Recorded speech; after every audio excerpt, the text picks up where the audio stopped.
Okay, what's up, world? It's your boy Morisey, rap coach extraordinaire, leader of the legends, mentor to the motivated, the scholastic savage, and we're here with special treat an interview with what I would like to think is the number one producer coach in the game right now on the internet, busyworksbeats.com.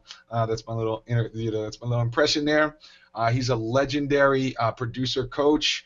He teaches theory, he teaches life lessons, super talented, also a fellow Philadelphian. What up to Philly? And so I wanted to give this interview for all you folks out there that, may watch How to Rap and are very interested in producing yourself, maybe learning some music theory, actually definitely learning some music theory, really understanding the way that music is structured. So you're not just spitting hot fire like Dylon, you're actually really constructing something that stands the test of time, and you really know the ins and outs, and really can interact better with people in the industry, producers, and maybe down the road make some of your own music. So click over here. What's up to Game from BusyWorksBeat.com? There he is. Hello and welcome everybody who's watching from around the world. I appreciate the offer. I appreciate the invite, and I'm glad to be speaking with you, friend. Yeah, man, for sure. All right, so let's just for all the folks who don't know about BusyWorksBeats.com, which I don't know how they wouldn't if they follow How to Rap, because we kind of go in the same circles. Tell me a little bit about how you feel your strongest points for an artist, as if somebody's following how BusyWorksBeats.com or they get a video course, what are they going to get in the highest quality, and why is it really important to them? I agree. As an artist, here's the thing. When I started recording my own music, I started realizing harmonies are really just chords with vocals. But I never understood what a harmony was, and what made all those great R&B tracks great was those male harmonies, or female harmonies. Mhm. And those are the small things you don't realize, like, a back track or a dub track, whatever you want to call it. The layering tracks, they might have this octave and then they'll do this octave, and you don't realize because the volume is so low. So those small little things, and forgive my dog for barking, but those small little things are what separates the amateur from, somebody who actually will be investable. Because I think that's the biggest thing. A lot of people are like, why aren't I getting attention? It's because people generally don't see the potential in you. You don't need a billion followers yet. You don't need the biggest buzz yet. But that is a characteristic in artistry, is to actually have your own influence and potential. But what people really are looking for is, do you have the potential to be different? So I think that's something that artistry can take from the producer side and vice versa. But it's all Okay. a big hodgepodge right now in our field. It's huge. So Yeah, I mean, just playing off something you said just there, where does the artist and producer separate? You said that, sort of, you don't need to be the big bad wolf or whatever just yet. Where does a person separate, oh, I'm really passionate about this. I do obviously want to blow up. I do want to be a household name. I perhaps do want to start making beats, but, I have to like keep that humility and like that patience. So where is the separation for you as an expert, as somebody that teaches music theory and real structure from, okay, you're ready to go, or now it's time for you to take it to the next level, or you're not ready yet, be humble, blah, blah, blah. Like, how do you see that? I judge instantly based on, do they actually have the potential to learn a skill, or do they actually have the desire to learn a skill? I can really tell when somebody goes from song 1 to song 10, because I'm going to give them time to learn, right? Song 1 to Mhm. 10, okay, what's that quality? Then I go 10 to 20. I'm just saying. Notice there's a lot of numbers in between. It's not one song, two song, three song. It's 20 songs.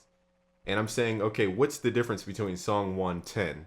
And then what's the difference between song 10 and 20? What are they actually learning along the way? Because when you learn stuff in music production, you hear it. You like, people apply it right away. You can hear they're adding compression, or they know how to EQ a little bit better, or they know how to, make more their chords more proper, or something along the musical lines. There's so many fields and different things about it, but you can see people are actually trying to get better. But what I see a lot with amateur music, not saying that this is a bad thing, because we're all just trying to look for a creative outlet. Even I was in high school when I was like writing lyrics to all types of beats on the internet. Um, but the thing was, back then I didn't actually have the drive to learn something and go apply it. I was just writing lyric to songs. I didn't actually want to develop. So I can kind of pick, somebody who's trying to develop from somebody who's just doing it as a side project. Not saying your song has to be the best. You don't have to have the best mixing. It's just like, what are you trying to do with your music? Do you actually have a message? That's one thing. Do you actually want to develop yourself? And are you investable? Meaning, do you actually understand it's more than just music? It's a Right. bigger package. And I think Well, yeah. Sorry about that. you definitely help us see there's more to it than just writing random words on a piece of paper. You're showing people the parameters, and they have to understand those parameters if they want to advance. That's the easiest way to say it, really. Thanks, man. I mean, I think, and I definitely a little bit later in the interview, I want to ask you a little bit more specifically about these certain words because there may be people watching this who don't know, even what a chord is or compression. But I just want to, right now, let's just keep going a little bit on this thread about that artist that's watching and sort of wanting to know, am I really in this for the long haul? That kind of thing. So, all right, you talk about being investable, seeing this person as somebody who's really willing to learn a new skill. What is the one thing or that difference maker for you about being willing to make a new skill? Let's say there's a person that wants to learn this new skill, make beats, learn how to rap. They really do. They really have the passion, but there's one specific thing that you feel, if you do think there's one thing that's going to make them into that teachable, learnable person. Is there anything you think of? It sounds common, but what it is attitude. I mean, that sounds so lame, Mm. but there's a producer who has, I think, under 1,000 subscribers on YouTube. I heard his Mm. music, it wowed me. I was like, wow, this is somebody who I can invest in. I can see if I put my energy or money into this person, they'll actually have the attitude to put that money to work. And there's a lot to the artistry. I mean, everything in music has its own lane. You're talking lyric. I mean, lyric deals with emotion. It deals with connectivity, relativity. It deals with sales. There's so much involved in that lane alone. Then you got mixing. That's a whole different lane. Then you got mastering. So there's so many different things about music that makes it great. But another thing for investability in an artist, there's an artist. I mean, people can hate him or not, but his name is Rico Reckless. He was like dissing Soldier Boy not too long ago. I don't know about the Yeah, beef thing. yeah, so that He I just don't know who he is, but I know yeah. he did a song to Soldier Boy's "Crank That," and I just felt like he has a different approach. Maybe not for all his songs, but he showed me that he has the attitude that he wants it all. He has the hunger, and that's something you just spot. And you got to realize these companies or people who are bigger than you, they don't have to be a label necessarily, but companies who are bigger than you, people who are bigger than you, want to invest in the next guy because they can't do all the work for themselves. So all the money that they have to put it to work again. So they're trying to basically multiply their money through you. So to be investable, they have to know that that money is going to multiply, and the only way you multiply money is if you're working. I mean, human asset is to actually know that person's going to push through all the drudgery. Know that they're not going to give up. Know that they're not going to be lame and not communicate when it needs to be communication time. So, I mean, not like that deep, but nobody wants to micromanage. Okay, Right, nobody right. wants to micromanage. So it's just about knowing that person will multiply that money and that they have that attitude. That's really what it comes down to, because it's show business, it's recording business, it's you're dealing with, you can do hooks for people. I mean, there's so much opportunity as an artist. You don't understand. Producers need your vocals. Okay, they need Mm, them. Period. Okay, mm. so join up with some producers. Don't be afraid to form teams. I understand everybody's worldwide. You don't necessarily have to be in somebody's backyard to work with them anymore. We have the internet. We have Google Drive. We have Google Hangouts. We have Skype. We have wave stems. You could just go back and forth. You know, so Okay. there's really no excuse for people who have internet and a capable computer to build with somebody that they might not necessarily know, right? And that's Okay, all so a mind of investing, really. I'm a rapper going on this sort of thread of like building this team or reaching out. I'm watching this interview between Drew and Game, and like what are the first things, how should I communicate with this producer, like how to rap. We have a couple of videos, I'll try to remember to link it, about I have a video called like how to communicate with famous people. What are some of and I say that so people will click it, but normally it's just how to communicate with somebody to basically want them to work with you, and even I reached out to you on several platforms and I made it clear that I'm familiar with your work. What are some of your tips for me as a rapper, beginning rapper? Maybe I'm already dope, but nobody knows who I am, and I want to build this team. I want a producer. I want to work with Game and all the, Mr. Different and all the folks at BusyWorks. Like, how do I go about doing that for you? Okay, so you did it on a biz side, which is way different. So I'll write it down so I don't forget. So I'll say Mhm. biz and buzz. So on the Okay. biz side, you hit me up multiple times. That's like the requirement if you want to do business on any platform. You reach me up on so many platforms that I could not see it, right? Yeah. So like if I'm not logged into Twitter or Facebook, you're not going to take it personal that I didn't see your a message. So you got me on the email. So I said, okay, I'm gonna hit you back. Something happened, forgot to hit you back. You still hit me back. It's called follow up. And Mhm. people who are really serious are gonna follow up with you. Period. People who aren't serious and don't really have confidence in their own work, they're not gonna hit you up because they feel as though they don't have value to offer. So that's Mhm. the number one like filter you can use is just follow up. Follow up Mhm. with people. I think I heard you say that actually in one of your videos Mhm. somewhere. And another side of that is the buzz side. So that's the biz side is follow up. That's the kind of business relationship thing. Then you got buzz. How do you get the attention of producers?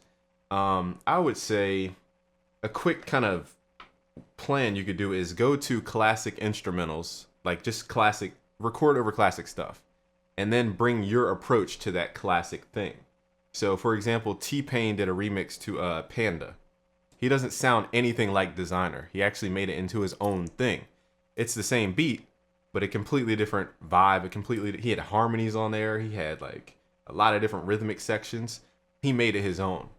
So that's what producers are looking for. Do you have the ability to make it your own? Because everybody out here, for the majority's sake, want to be somebody. Everybody back in 2006 or 5 wanted to sound like Lil Wayne. So you had a bunch of Lil Wayne people, and there was no Right. differentiate.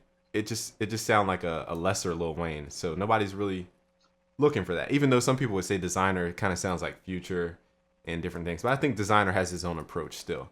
Um, but Mhm. still, I think a good way to go about this is just find classic instrumentals, build a small catalog of about 10 songs. Just show that you have the ability to approach it with yourness, like you, like whatever you are, whoever that is, your personality, your image, your visuals, your content, your what emotion do you evoke, what are your stories about, those type of things. Bring you to the table through a classic instrumental and try not. I mean, I'm not saying don't do it, but try not to follow the flow of the person who did the original song because then you're not going to really differentiate yourself. And then after you have that little catalog, there are a lot of groups with just producers. Like for example, we have the new producer community right at facebook.com/groups/busyworksbeats. There's about over I think 12,000 producers slash some artists in there. So that's a place you can meet Yeah, I'm a people. member as well. Oh yeah, Mhm. that's a place you can meet people. It might not have a billion posts, like no, it's not a spam post, but you can still talk to people in the comments. You can still look through the member list. You can still ask people if they're this or that in the comments of the post. So you have to be where people are. You're not going to meet Bill Clinton in a dive bar. I mean, you might. I don't know, but What kind of chicks are there? yeah, we got chicks in there. Um, so it's just like pursuing a female. Like a girl is probably not going to be in the car store. Like she's going to be in Forever 21 or some other Right. place. So you just have to know where people are. That's part of the equation. The second one is be prepared, meaning have a catalog showing you the you-ness, what separates you from everybody else. Third thing I say to make something of those two things is to do the follow-up thing. Just attack. What I mean is approach. So approach the person and follow up. That's just the 3 point system, I'd say. Really, just to Yeah, let me add one thing too. I don't know if you get this a lot, but I'd say just even for my viewers and some of yours, if they're doing this, along with this, like, hey, or can I ask you a question? No context, not a good way. I mean, everything we're saying here is like you said, be prepared, and also like give a spiel, to use sort of an old East Coast phrase. I don't know if they use it out here in LA, but us East Coast cats use it. Spiel. What do you want? So, when you're reaching out to these folks and, game, let me know if you agree. It's sort of like, I want to know sort of not only like, okay, I'm doing this, but how can we work together? How can we synergize, bro? You know what I mean? And I think that's one thing that a lot of beginners as well do. It's like if I had hit you up, just using that example of us collaborating, and it just sort of been like, yo, hey, what's up? Even though you probably would know who I was because it's, you subbed to me, you probably either wouldn't have responded or just been like, what's going on? So, add a little context as well, I'd say.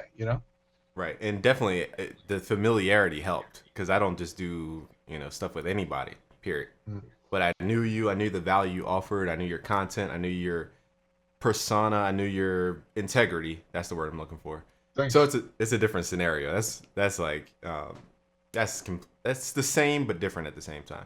Another Yeah. thing you pointed out, it slipped my mind, was that the people have to be willing to actually work with you. I have a lot of people sending me stuff about collabs and stuff. I don't do collabs. I'm not in the market for collabs right now. That's not something I want to do. So even if you have the best message, you still have to make sure the person you're trying to give the message to is actually willing to receive the message and actually exchange or interact. So they're willing to build, like you said, build that network and actually invest in the moment. So I'm glad you brought that up because I totally forgot that part of it. Yeah, and kind of it's kind of building on this, but I think this is also kind of valuable too. Let's talk a little bit about confidence because there is that level, even with the most talented, and I'm sure you've seen this from producers, I've seen it with rappers, even talented musicians, rappers, producers have that little nervousness. They might be watching this and being like, okay, Drew and Game are really giving us some knowledge here, and I understand I got to reach out and follow some of these steps. And I do have a catalog maybe, and I'm nice. But I'm a little nervous. Like I'm nervous to hit up that producer or follow up. I don't want to be, I don't want to be a bother. So, have you ever coached anyone or have any strategies for sort of having that confidence to follow through, having that confidence to show your music, having that confidence to even, hit your friends up and say, "Here's my new EP." Because I know that's an issue for a lot of folks. Even some of the best rappers I've ever coached are nervous that way sometimes. I agree. And I think it's just a mindset thing. You have to sell yourself first. That's what Grant Cardone says. You have to sell yourself first before you even sell anything, period. So you have to convince yourself that what you have is valuable. So the way you understand what you have is valuable as an artist is to realize and literally realize this. Producers need artists, period. They need artists. There's no song without an artist. You have no idea how but I mean not you, but you may have no idea how it feels as a producer to have the greatest keyboard or the greatest whatever, like guitar or whatever, and then you can't sing or you don't have a mic or you don't have the timbre for the song. It's like you're missing the best part of the song, and the only part we really remember of a song is the melody and the lyric. So that's the song. Everything else is kind of like background music. And I'm not trying to belittle producers, but you have to realize we like seek artists. We need artists. So that's one thing. Another thing about confidence is that you have to build it. There's two bank accounts. There's your emotional bank account, which is the money and the currency of that is confidence. And then you have a financial bank account, which is the currency of that is the currency of your country, like money. Okay. Right. So to build confidence, there's a quick way to do this. You can give other people confidence. So how do you give other people confidence? You might compliment somebody on a dress sincerely or compliment them on their new sneakers sincerely. Over time, you notice the people who are the most confident in a room are the people who come into a room and immediately address whoever's near them because they're trying to build up that confidence boost. So they address the person next to them and they have this inner dialogue inner dialogue. They have a conversation with the other person, give them confidence. In return, confidence comes back to them, and they move throughout the room as the alpha in the room, or if you're a female, I guess the point of attention of the room. Okay, not saying you have to talk with everybody immediately because it comes down to nobility and people knowing you and different things, but confidence to build that knowability, to build the um, reputation, to make your reputation step before you in an area, you have to solve people's problems. And once you realize that you have value to offer over time, you're gonna be like, wow, I created so much value in the world. I'm valuable. So you visually see it. You hear stories back from people who are like, wow, I mean, it could be any story. Like, wow, this is a great song. Wow, you changed my life. Wow, I didn't see this before. Wow, you helped me. You're going to get those type of stories. And that's going to just build up that confidence, confidence, emotional bank account. It's just like money. The only way you can get money is if you create value. And the only way you can get confidence is if you create confidence for other people. So that's how you build up that bank account of confidence. I'm not now. A lot of people say, I don't want to be so long winded, but a lot of people say fight through the nerves, fight through the fear, and like I'm like, there's my body's shaking for a reason. I can't control how I feel. It's so that's something you have to build upon. A lot of people tell you to neglect it, but you have that response for a reason. You're built to dodge tigers, to get out of dodgy situations, so you don't die, so you survive. So that nervousness is natural. And when people tell you that it's not natural and to suppress it, there's no way to stop shaking and stop having your heart go 1,000 miles an hour when you're nervous. That's just something that you have to learn. You have to go to the gym and get bigger over time about that. So you're not shaking while you're doing your bench press, right? You get comfortable with the bench press and you just pump it like it's, you just pump easily and smoothly. So a lot of metaphors you brought up in the other interview were great to apply to here, actually. So that's how I think about it.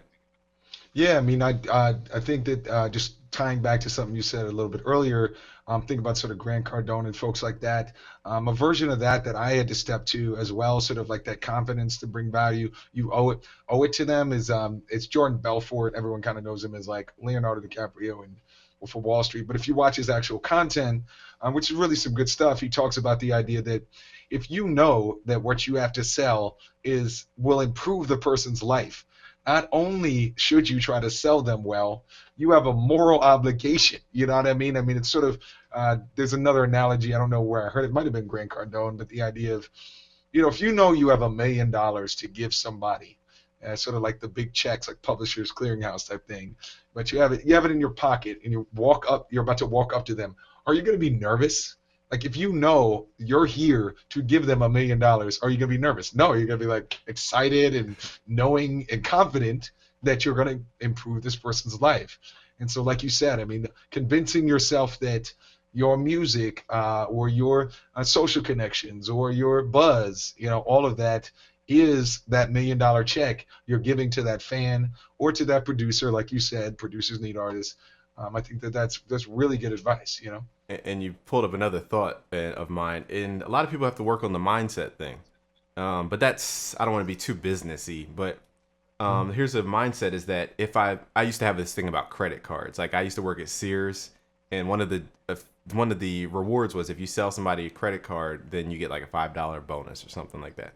But I thought credit was evil. So I tried my best to never sell anybody a credit card. And what that did was I didn't understand. I was really holding people back from stuff. I didn't know what credit meant. I didn't know credit could be good. I didn't know people could manage credit properly. So I only had negative experiences, and I put that on everybody else's decision. So the same with investing in self-education. Would I stop myself from investing in these programs that you and I have to offer? Never. Like we know that this stuff, if you apply it, if you follow our step-by-step processes, you apply it and you actually listen to what we're saying, you're going to get the results because we prove it to you by actually getting the results right in front of your face. So that's the difference. And even if you have to make somebody go in debt, that's the thing. If they take out a loan of $1,000, invest in your program and coaching, and that coaching changed their lives completely, and now their sales go up $20,000 off of that one, consultation or the one program. They needed to go in debt for that. There was no other way they could have got that thing to actually change their life for the better. So we have to really just convince ourselves of the value that we have to offer. It's so strong that even going in debt, like for example, schools. If I never went to school, I would have never met my friends. I would have never had the experiences. I would have never knew what college life was like. I would have never knew what partying really was. I would have never met the people and gotten the knowledge to learn how to read, write, and do arithmetic and different things. But I went in student loan debt for that. And I'm thankful for that because if I didn't go to school, I might have been just hopeless, not seeing bigger things, you know? So even I don't have any regrets, but you have to realize that even if you're putting somebody in debt, that debt could literally change their life because they have to put that work, that education to work, and that education is going to change their life. So it doesn't Yeah. matter what you do. I mean, it can be musical values, a lot of different values that you have to offer. Just write down on a piece of paper, I guess, three things that you know for sure that you have to offer. What's changing somebody else's life? What problem are you solving? What do they get out of you serving them? That's what you need to write down and really embody that. Because once you know what you offer, you're going to do it every day. You're going to get addicted to creating value. It's an obsession, really. And I think that's Grant Cardone's new book, Be Obsessed. Yeah. Yeah, I So, saw that. I got to check that out. Yeah, I mean the sort of classic line is, "I lost little, but I won big." So that debt.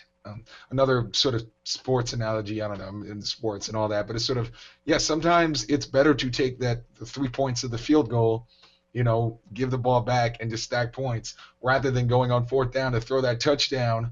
I mean, a lot of the things we're talking about, it's not sexy. We get it. It's like it's not sexy to go into a little debt to get you a musical education so that when 10 years from now on the Grammy stage you can say, oh, I always knew. Or it's not sexy to have to learn what the difference between a Mixolydian fucking mode or whatever, some music theory stuff. They want to be DJ Mustard tomorrow. Or it's not sexy to have Drew tell you to study rhyme chains. No, I want to be Eminem and da da da da da. But these are small debts to pay, as you said. And this is, take the field goal, put the points on the board, and over time, you will be that person. right. And once we just come to the realization that we are our greatest asset and time is your greatest asset. So if you invest in yourself, you literally have to think about yourself as an investment. You have to pick up a dollar. I don't have cash on me right now, but pick up a dollar or 20 bucks, whatever you got, because they don't give dollars out the ATM. Pick up 20 Hey. bucks and then say, if I invest this in Google, okay, that 20 bucks is going to turn into maybe 100 bucks, 5 times the money. But if I invest this 20 bucks into me right now, how much is that going to produce? So when you learn something, when you have knowledge of something, when you are revealed something and have a bigger awareness, the earnings are endless. It's literally how much you want to apply that education. So once I learned mixing, for example, I'm just saying this out of nowhere. Once I learned mixing, okay, that's what, 90 bucks or whatever at our site. That 90 bucks, I can turn that into a service. I can turn that into, sounds, because mixing is so in depth. I can turn that into sounds, a sound product. I can turn that into a service. That 90 is now multiplied into your salary. When you coach somebody, that moment, I'm not sure of your prices. I haven't gone through everything about your website.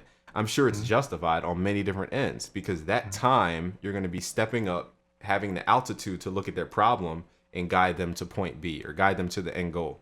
So they're multiplying the money, but people don't see it as if they're multiplying money because they were taught all their lives that books are worthless because we go to school and we're reading about stuff we don't care about, stuff we can't put to work. When's the Right. last time we put algebra to work or Right.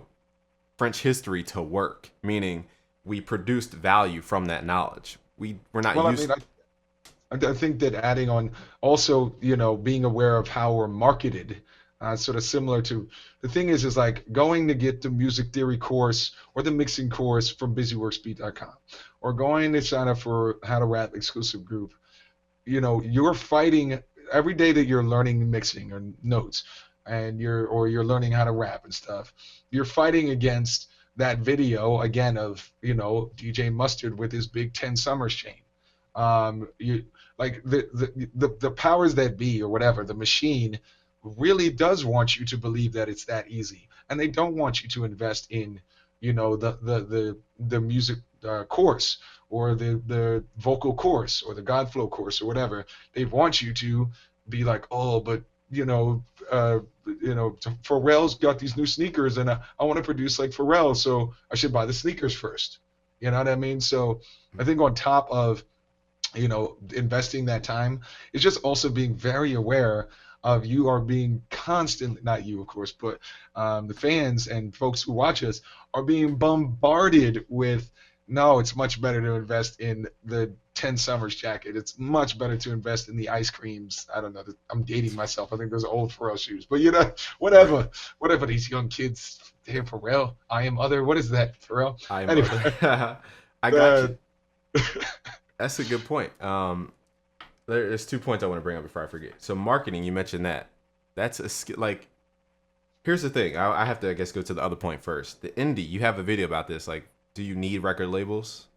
You yeah, know, and we all have our own perspectives about that. So I believe in the indie approach, which is doing it yourself. You have so many tools at your fingertips. It's insane. But also to look at those companies as leverage points. I wouldn't neglect getting a reach of 6 million potential customers if I could just cut a deal with the label. I'm not going to let them control everything. Just their leverage, distribution it's called, or reach, or mhm, getting to new fans.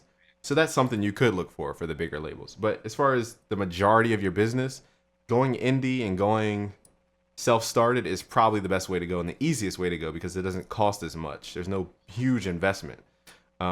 There is investment of knowledge, investment of education, investment of some things like a website and different maintenance things over time.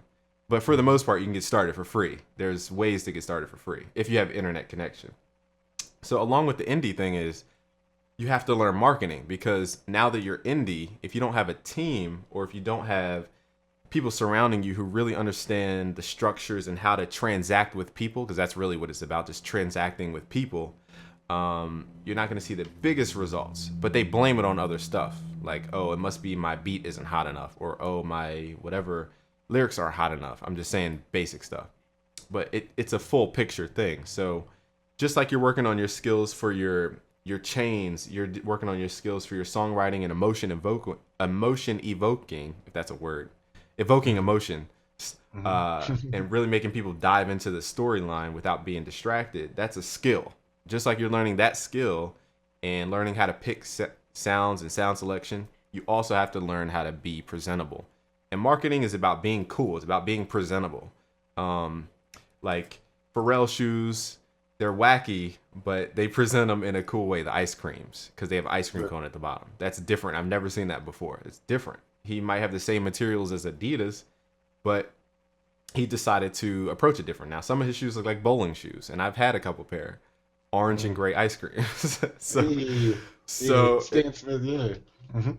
yeah, so um, and selling those shoes had to do with a lot more than just the shoe itself. It dealt with Pharrell, his catalog. It dealt with the people he's associated with. There's so much involved. Marketing is a creative thing too. Just learn Yeah. how to be cool. I mean, that's really what it comes down to. Uh, Learn how to make your stuff cooler without pushing yourself on people. And I think right. that simple statement could help somebody, Yeah, no, absolutely, and I think it's something I don't push too far because currently because I do want like the music first, obviously for a lot of folks, but understanding that the way things are presented matter, and especially in 20, it actually has gotten more intense, due to Instagram and all of the social media world that we live in. The way things are presented are at an even higher premium than they were in 98 or whatever it is. That's important. Oh, sorry, I wanted to make one more comment about marketing. Well, you have to have Mhm. a good product to really push. Right, So work on the right. product side, and that's where people are skimping. They think they could just throw out some filler song, and then they're not building the actual core skill and core value, and then they try to project that value, and nobody thinks it's valuable enough to where they think it's valuable. So it starts with the Mhm. product, and I meant to wrap up on Yeah, that, but absolutely. it Well, starts with the product. yeah, with the product in mind, the one other thing I wanted, and I'm sure the folks who are still here, they definitely want to learn a little bit about some basics around, sort of blow by blow. I am a rapper. Busy Works beat sounds awesome. I don't really know some of those words you were saying at the start of this interview. So, what is like, a quick like 5 minutes? Okay, here's the most basic things you need to know as a rapper when you're interacting with a producer, when you're hearing a beat, when you have an idea.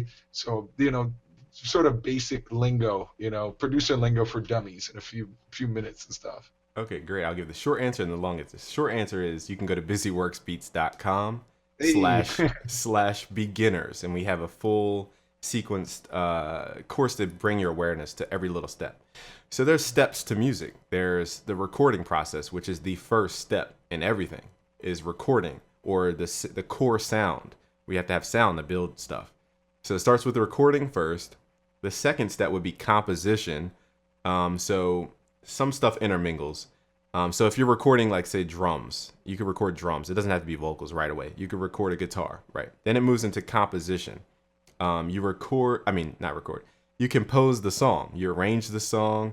You pick the sound elements. You make it bigger than just whatever you started with.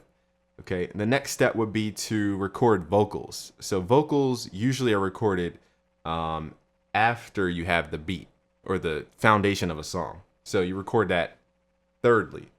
Some people like to start with vocals. I mean, it can shift every different process. I'm just giving a core bare bones sequence. So it starts with recording. Next is composition or the beat. Thirdly is vocal recording. Then you move into a stage which is called mixing. And mixing is literally magical. You can change, a sine wave or a kick drum into a boomy kick drum. You could change it into something completely different. Mixing is magical. It really is.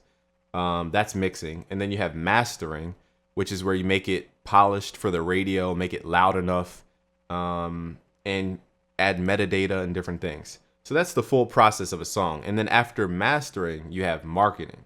And then you have a whole bunch of different stuff after that.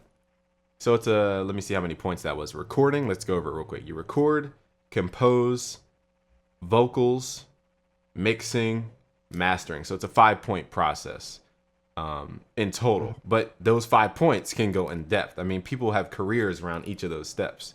So Right. it's a lot of knowledge involved in every single step there. It's not something to where you can master it all, but you can get the gist of it all. Okay. So I'm not saying you can't do it all. I'm saying you won't be a master in every single thing. So that's where you're going to surround yourself with that team and people who Right. are willing to invest in the vision that we all have together. Yeah, and one thing I really like about BusyWorks is your channel has a lot of not just all of these sort of technical things, but you do sort of like a kicking game or something like that, where Yeah. a lot of these life skills we've talked a lot about, and so it's a sustainable thing. This can be a career if anybody's watching. Right. So with that being said, be sure to subscribe to them, of course. BusyWorks Beat, what is it? TV? The I guess just Google BusyWorks Beats. It'll pop Oh, up. we'll put it in the video description box below.